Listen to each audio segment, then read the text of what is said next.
राजा और रानी की कहानी। बहुत समय पहले की बात है।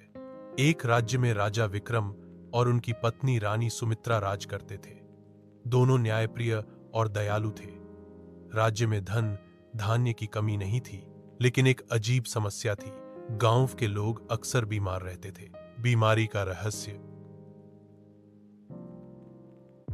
राजा रोज देखता कि किसान खेतों में कमजोरी से गिर जाते, बच्चे खांसी जुकाम से परेशान रहते और बूढ़े लोग दर्द से कराहते। महल के वैद्य दवा देते, पर बीमारी बार बार लौट आती। राजा ने दरबार में कहा, हमारे पास धन है, सैनिक हैं, लेकिन अगर प्रजा ही स्वस्थ नहीं रही तो राज्य का वैभव व्यर्थ है। हमें असली कारण जानना होगा। रानी की जिज्ञासा।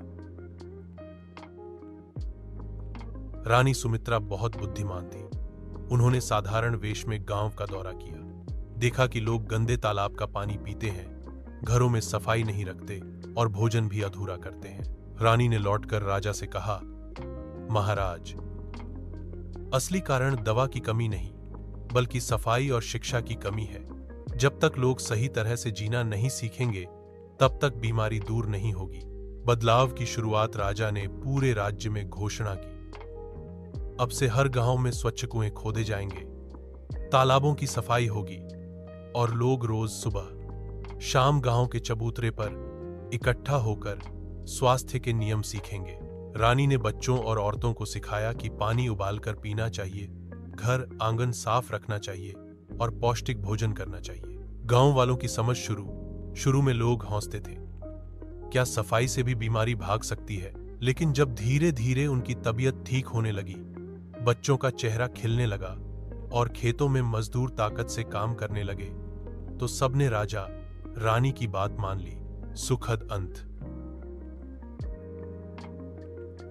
कुछ ही सालों में पूरा राज्य स्वस्थ और खुशहाल हो गया। किसान भरपूर फसल उगाने लगे, बच्चे पढ़ाई में आगे बढ़ने लगे और बूढ़े भी संतोष की सांस लेने लगे।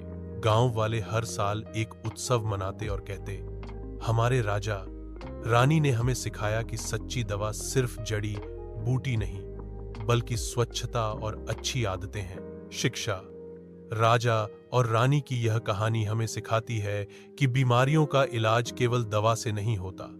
सही जीवन शैली, सफाई और शिक्षा ही असली अमृत है।